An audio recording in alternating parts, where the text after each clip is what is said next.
On August 31, 1997, the world woke up to news that seemed impossible to believe. Princess Diana, the most famous woman on the planet, was dead.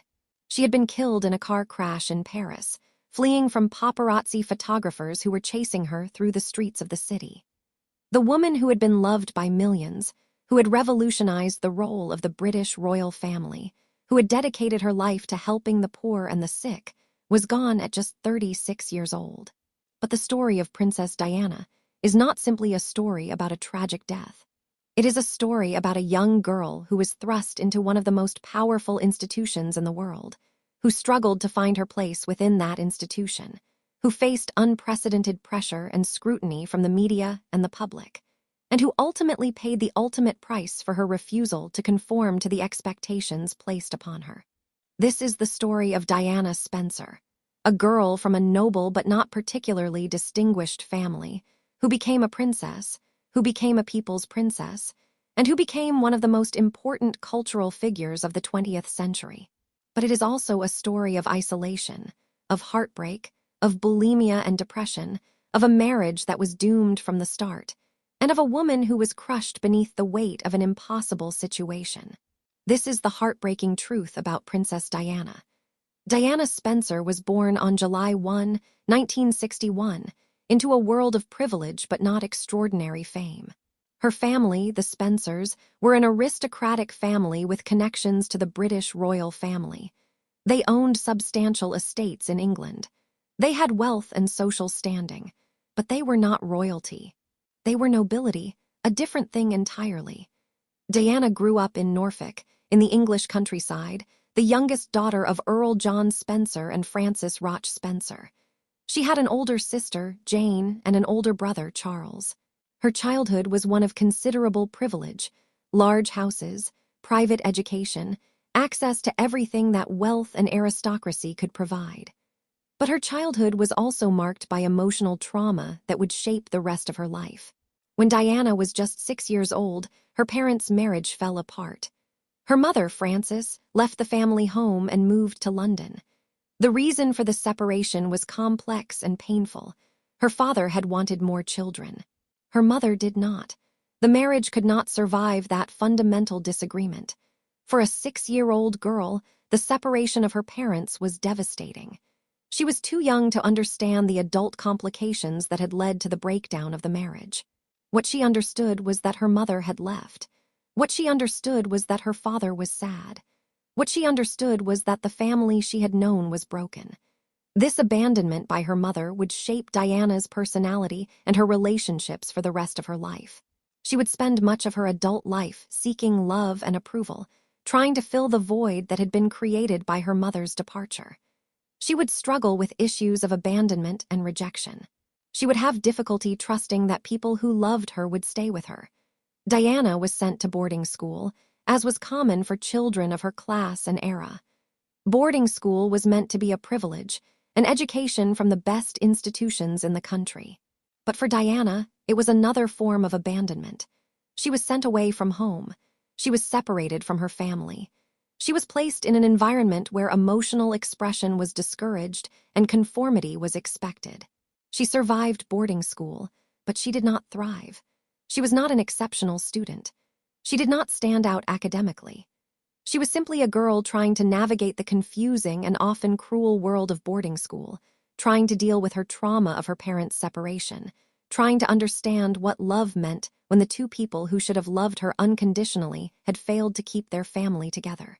After boarding school, Diana did not go to university.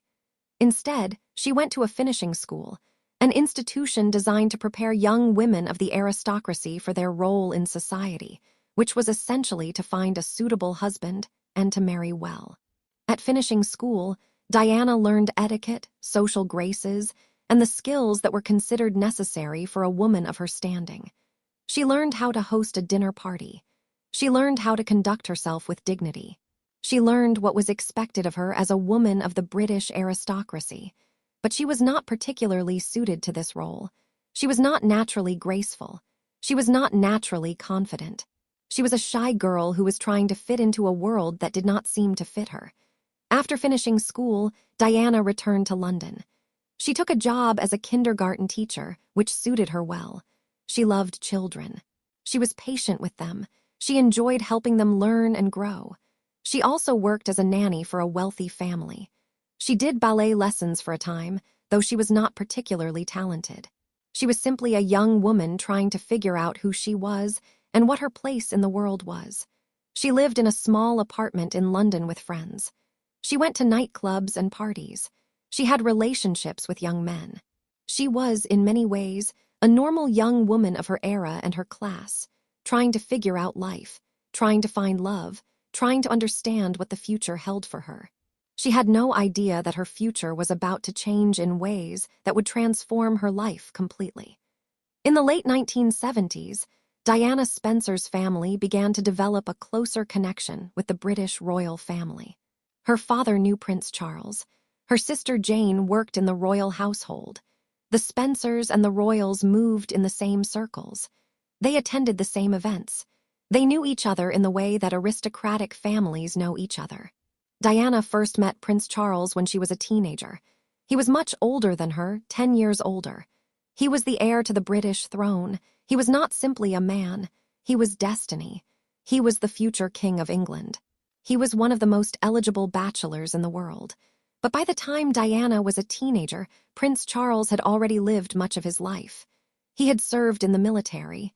He had traveled the world. He had dated numerous women. He was looking for a wife. He was looking for someone who could be the future Queen of England. The requirements for this role were very specific. She had to come from a suitable family. She had to be of appropriate social standing. She had to be untainted by scandal. She had to be young enough to bear heirs. She had to be willing to accept the constraints and the demands of royal life. In the late 1970s, Charles had been in a long-term relationship with Camilla Parker Bowles, a woman who was a few years older than him and who was from a suitable family.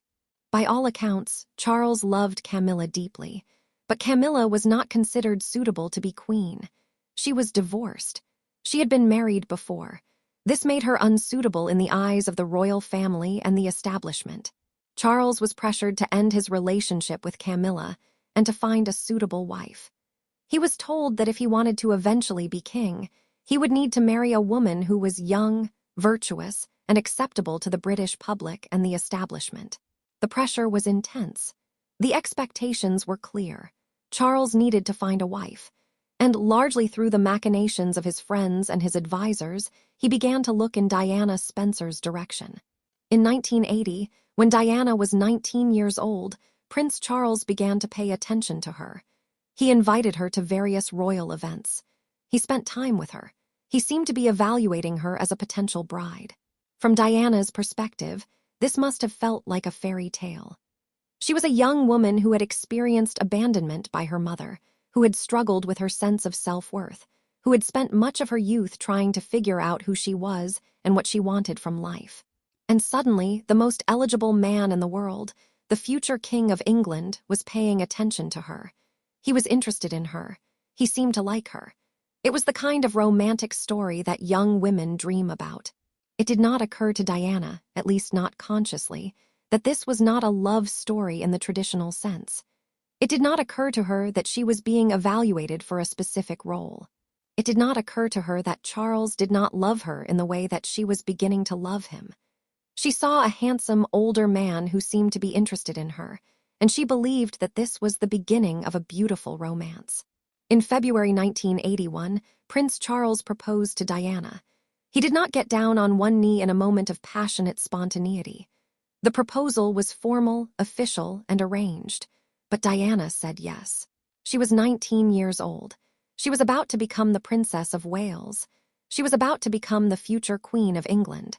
She had no idea what she was agreeing to. She had no idea what the next 16 years of her life would bring.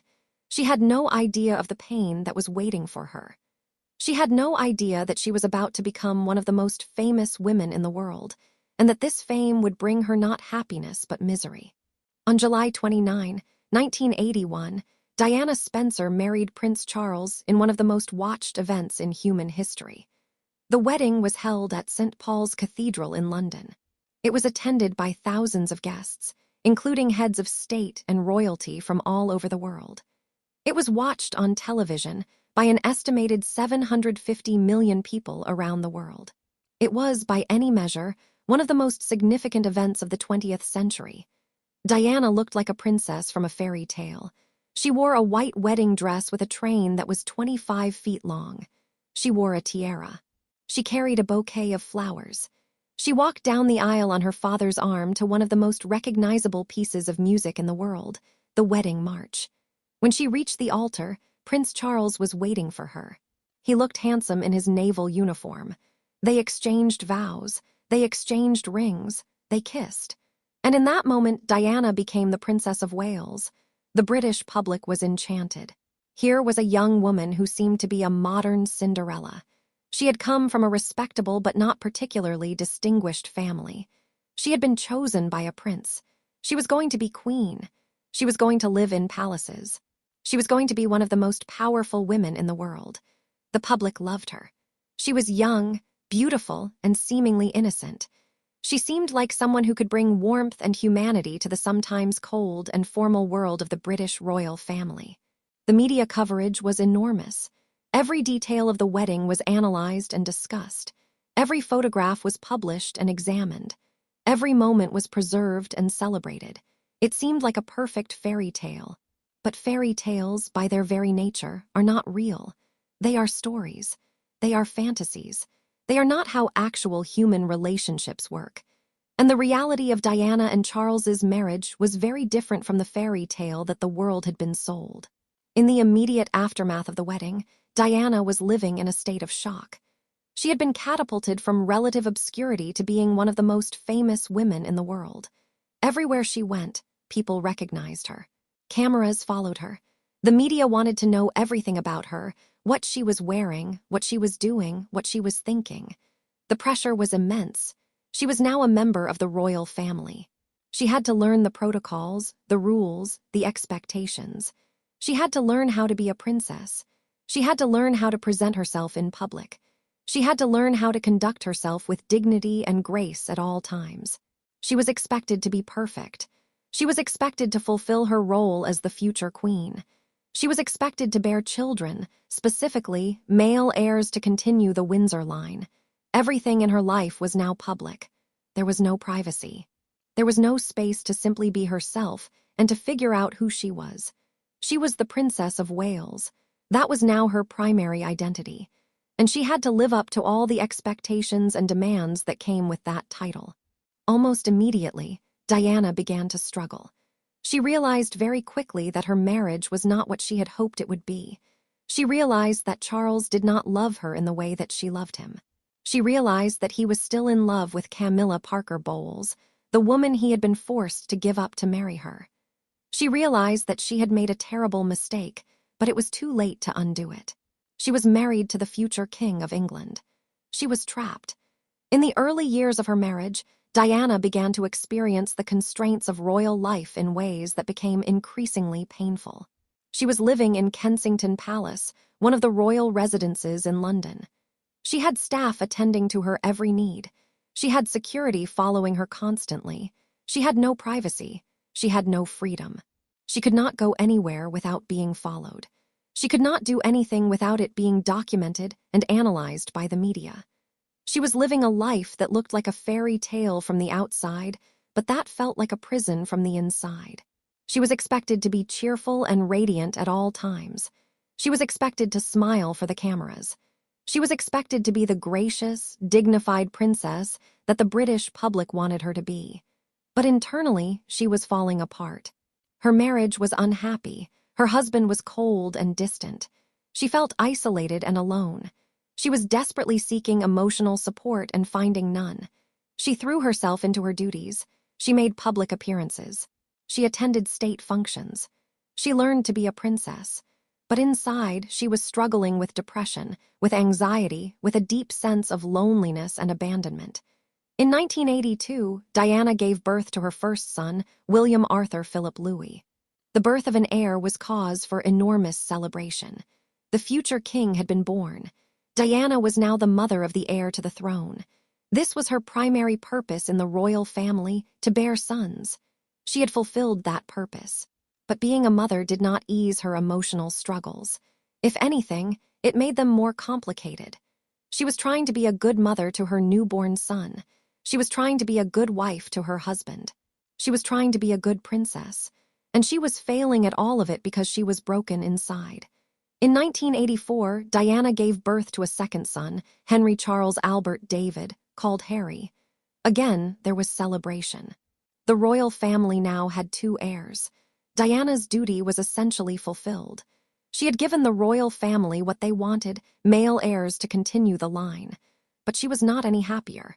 If anything, she was increasingly unhappy. She was struggling with postpartum depression. She was struggling with her marriage. She was struggling with the constraints of her role. She was struggling with the weight of expectation that had been placed on her, and she had nowhere to turn for help. The royal family was not a place where emotional struggles were discussed openly. The expectation was that you simply carried on, that you did your duty, that you did not show weakness or vulnerability. But Diana was becoming increasingly weak and vulnerable. She was struggling to maintain the facade of the happy, healthy princess that the world believed her to be. In the mid-1980s, Diana developed bulimia nervosa, an eating disorder characterized by binge eating followed by purging. The eating disorder was a symptom of her deeper emotional pain. It was a way of trying to control something in her life when everything else felt out of control. It was a way of punishing herself for feeling like a failure. It was a physical manifestation of her internal suffering. But the bulimia was something she had to hide. She could not let anyone know that the princess was suffering from an eating disorder. She could not let anyone know that she was struggling. She had to maintain the facade. She had to keep smiling for the cameras. She had to pretend that everything was fine. But internally, she was deteriorating. She was becoming increasingly isolated. She was becoming increasingly desperate.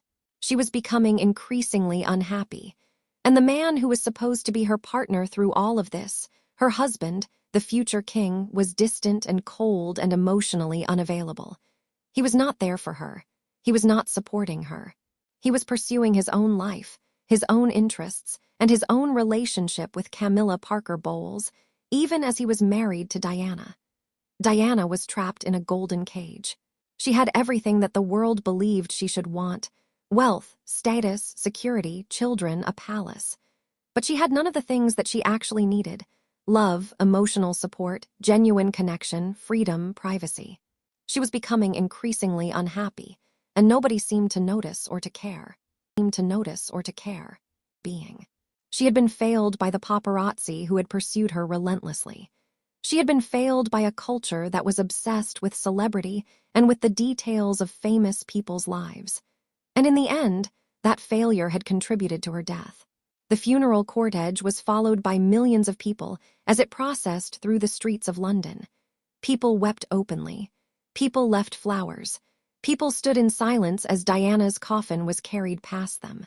The level of emotion was extraordinary. People who had never met Diana wept as if they had lost a close friend or family member. They felt connected to her. They felt that her death was their loss as well. Some people mourned the loss of Diana herself. Others mourned the loss of what Diana had represented: hope, change, compassion, a break from tradition. After the funeral, Diana was buried at Althorpe House, the Spencer family home in Northamptonshire. She was buried on an island in the middle of a lake on the estate, a private place away from the public eye. It was a fitting resting place for a woman who had spent her life pursued by photographers and scrutinized by the public. Finally, in death, she had privacy. Finally, in death, she had peace. Despite her life being cut short at 36, Princess Diana accomplished things that had a lasting impact on the world. She changed the way that royalty was perceived. Before Diana, the British royal family was seen as distant, formal, and emotionally unavailable. The monarchy was an institution, not a group of human beings with feelings and emotions. Diana changed that. She brought warmth and humanity to the royal family. She hugged people. She touched people. She showed emotion.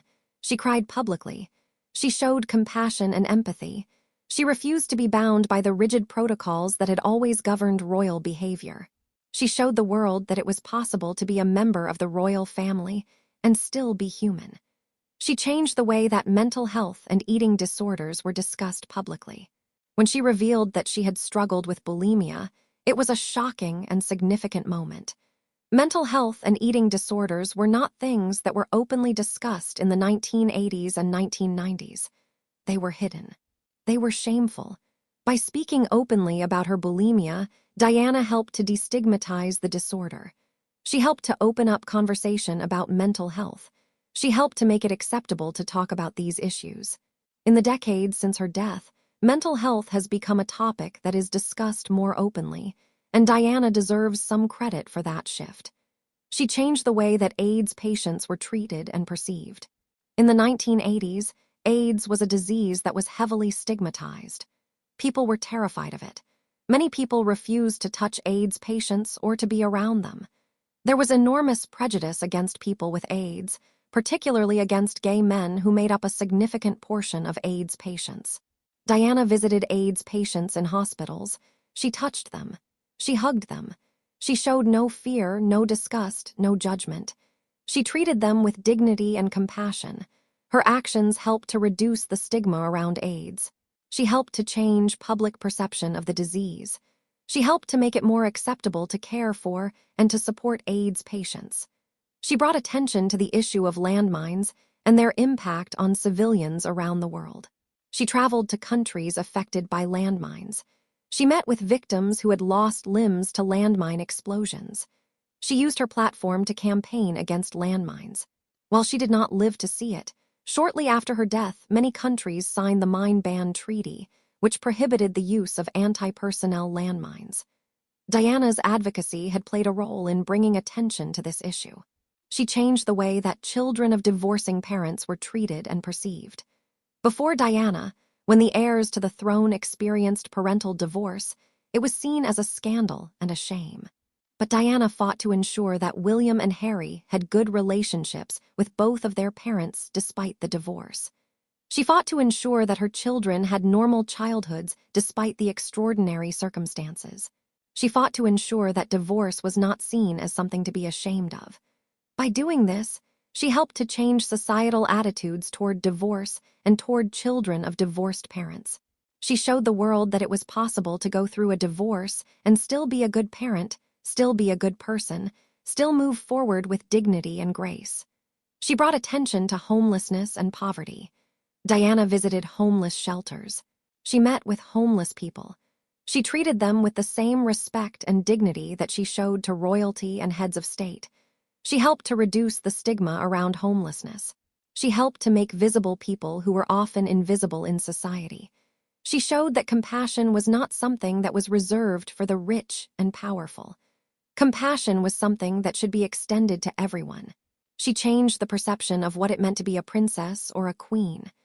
Before Diana, princesses were expected to be ornamental, to be beautiful, to look good and say nothing. They were expected to support their husbands, to bear children, to fulfill their duties, and to know their place within the hierarchies of power. Diana refused to fit into that mold. She wanted to be a queen of hearts, not simply a queen in title. She wanted to make a difference in the world. She wanted to use her position to help others.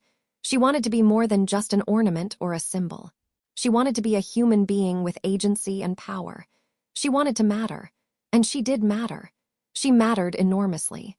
Diana's legacy is not simply about the things she accomplished during her lifetime, though those accomplishments were significant. Diana's legacy is about the way that she changed the world's perception of what royalty could be, what compassion could look like, and what it meant to be a human being in the public eye. More than 25 years after Diana's death, questions about the circumstances of her death continue to persist. The official investigation concluded that the crash was an accident, caused by the driver's excessive speed and possible impairment, exacerbated by the fact that the paparazzi were chasing the car. But for many people, this explanation has never been fully satisfying. Diana's death occurred at a moment when she was at odds with the royal family. She had publicly humiliated Charles through the Andrew Morton biography. She had divorced him. She had left the royal family. She had become a separate entity, no longer bound by the protocols and constraints of being a princess. And at that moment, she was also involved in a relationship with Dodi Fade, a man who was not British, who was not from a suitable family, who was Muslim. Some people believed that the royal family saw Diana as a threat.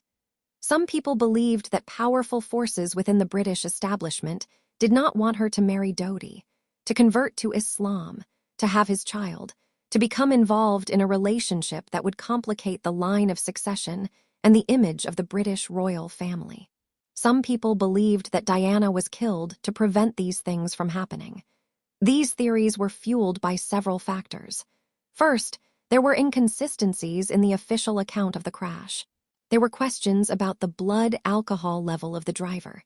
There were questions about whether the driver had been under the influence of prescription drugs. There were questions about the medical evidence.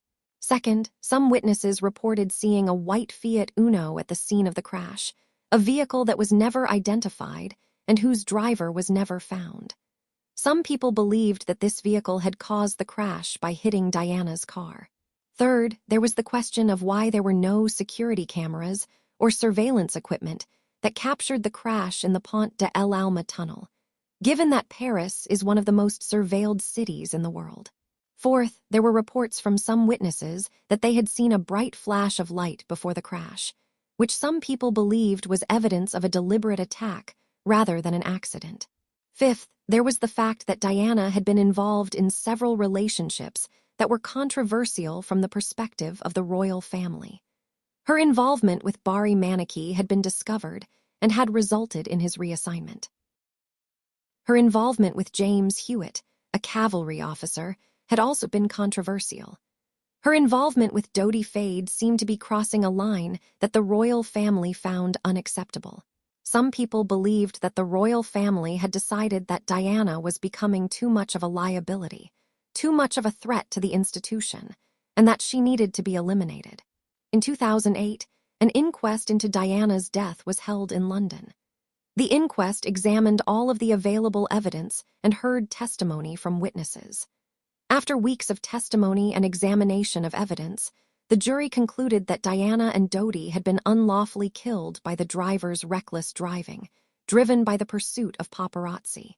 This was a stronger finding than the original French investigation, which had concluded that the crash was an accident. The British inquest concluded that it was not simply an accident, but that the driver bore responsibility for causing the crash through his reckless driving. But the inquest also confirmed that there was no evidence of a conspiracy to kill Diana. There was no evidence of a white vehicle deliberately hitting her car. There was no evidence of intelligence services involvement. There was no evidence of a deliberate plot to eliminate her. The conspiracy theories, while emotionally compelling and while pointing to real questions about the media's role in her death, were not supported by the evidence. Despite these findings, many people continue to believe that there is more to the story than the official account suggests. Some people point to the fact that Diana had been receiving threatening messages from various sources. Some people point to the fact that she had expressed fear for her safety. Some people believe that the investigation was not thorough enough, that powerful people had an interest in covering up what really happened. The truth is that we may never know with complete certainty exactly what happened in that tunnel on the night of August 31, 1997. What we do know is that Diana died fleeing from paparazzi.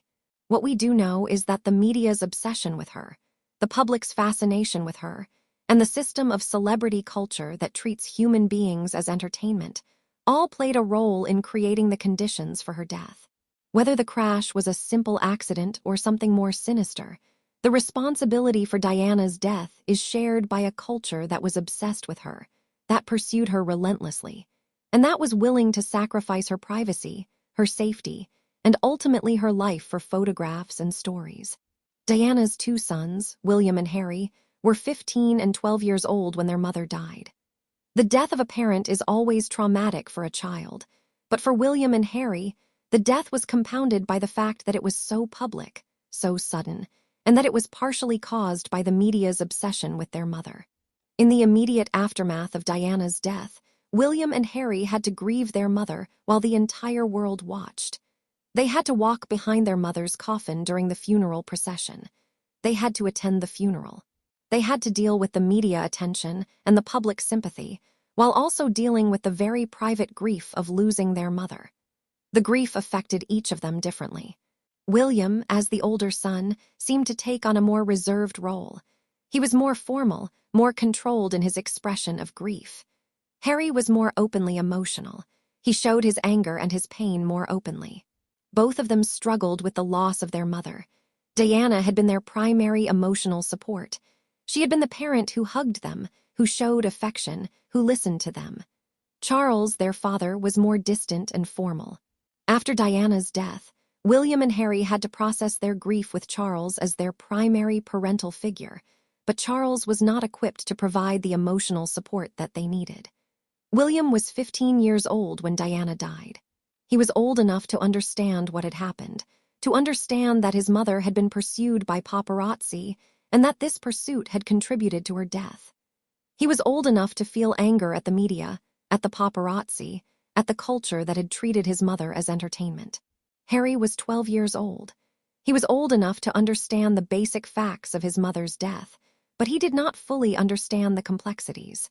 He grieved the loss of his mother, and he grieved the loss of the relationship he might have had with her as an adult. Both William and Harry had to navigate their teenage years and their young adulthood without their mother. They had to deal with the fact that they were members of the royal family, that they would likely attract media attention and public scrutiny. They had to live with the knowledge that the pursuit of their mother by the media had contributed to her death. William eventually became the heir to the throne after Charles. He is now in his early 40s and is widely respected for the way that he has handled his role. He has spoken openly about his grief over his mother's death. He has advocated for mental health issues. He has worked to modernize the royal family and to make it more accessible and more human. He has credited his mother with teaching him the importance of compassion and service. Harry has taken a different path. He has been more critical of the media and more vocal about his mental health struggles. He has spoken openly about the trauma of losing his mother in such a public and violent way. He has fought against the paparazzi and the media in ways that his mother was not able to do. He has advocated for mental health. He has left his formal role within the royal family in part because of the media scrutiny and the stress that it placed on his mental health and his family. Both William and Harry have honored their mother's memory by continuing her work in the area of mental health advocacy, homelessness, and service to those in need. They have become advocates for mental health in a way that their mother was unable to be during her lifetime because of the stigma and the silence that surrounded these issues in the 1980s and 1990s. Diana would have been proud of the men that her sons have become. She would have been proud of the way that they have used their platform to advocate for the causes that she cared about. She would have been proud of the way that they have worked to change the royal family and to make it more human, more compassionate, and more accessible. Diana's death had a profound impact on the way that media and paparazzi operate in the modern world. In the immediate aftermath of her death, there was enormous public outcry against the paparazzi and against the media's role in pursuing her. Several countries, including the United Kingdom and France, enacted stronger laws to protect the privacy of public figures and to regulate the activities of paparazzi photographers. In the United Kingdom, the Press Complaints Commission was strengthened. The editor's code of practice was revised to include stronger protections for the privacy of individuals and families. The paparazzi in the UK became subject to stronger regulations and to the threat of legal action if they violated privacy laws. Similar legislation was enacted in other countries around the world. However, the impact of these legal changes has been mixed. While they have provided some protection for public figures, the paparazzi and the media continue to pursue celebrities and public figures in many ways. The advent of social media and smartphones has created new avenues for the pursuit and documentation of celebrities' lives. Social media has made it easier for ordinary people to photograph and share images of celebrities. The paparazzi may be more regulated, but the public's appetite for information about celebrities has not diminished. If anything, it has increased. Diana's death was a pivotal moment in how the world understood the relationship between celebrity, media, and private life. It exposed the darker side of celebrity culture. It showed what happened when the pursuit of fame, the pursuit of photographs, and the pursuit of stories about celebrities became more important than the safety and privacy of the celebrity themselves. It showed that there was a human cost to the way that we consumed celebrity culture. It showed that the woman we were so fascinated by was a human being, not simply a source of entertainment or photographs. But the lessons of Diana's death have not been fully learned. Celebrities continue to be pursued relentlessly. The paparazzi continue to operate, though under more regulation than they did in 1997. The public continues to be fascinated by the lives of celebrities. Social media has made it easier for millions of ordinary people to pursue and document the lives of public figures. The difference between 1997 and today is that the surveillance is now distributed across millions of people with smartphones and social media accounts, rather than being concentrated in the hands of professional paparazzi. In some ways, this makes the situation even more difficult for celebrities to escape from. They cannot simply avoid the paparazzi. They have to navigate a world in which virtually anyone with a smartphone might photograph them, and in which that photograph might be shared with millions of people online. Diana died trying to escape from paparazzi photographers who were pursuing her in a car. If she were alive today, she would still be trying to escape from photographers and from the surveillance of millions of people with smartphones. The tools of surveillance have changed, but the underlying problem remains. We have created a culture in which the private lives of public figures are considered public property, in which celebrity is something to be consumed, and in which the safety and privacy of the celebrity is secondary to the desire to capture and document their lives. Diana's story is heartbreaking, but it is also inspiring. It is a reminder that even in the darkest circumstances, even when we are constrained and controlled and treated as less than human, we can still make a difference. We can still show compassion. We can still reach out to those who are suffering. We can still matter. Diana mattered. She mattered enormously. And more than 25 years after her death, she continues to matter. She continues to inspire. She continues to remind us of what is important, of what is worth fighting for, of how to live with compassion and courage. If you have been moved by the story of Princess Diana, if you have been inspired by her legacy, if you recognize in her story something about the human capacity to love and to care, even in the most difficult circumstances, then please like this video and subscribe to our channel for more documentaries about the remarkable people who have shaped our world. In the comments below, tell us what you think about Diana's life and her legacy. Tell us how her example has affected you. Tell us what you believe the world should learn from her story. And remember this: Diana wanted to be a queen of hearts. She wanted to matter. She wanted to make a difference. And she did. And we can honor her memory by following her example, by being compassionate, by reaching out to those who are suffering, by treating each other with dignity and respect, and by refusing to treat human beings as entertainment or as less than they deserve to be.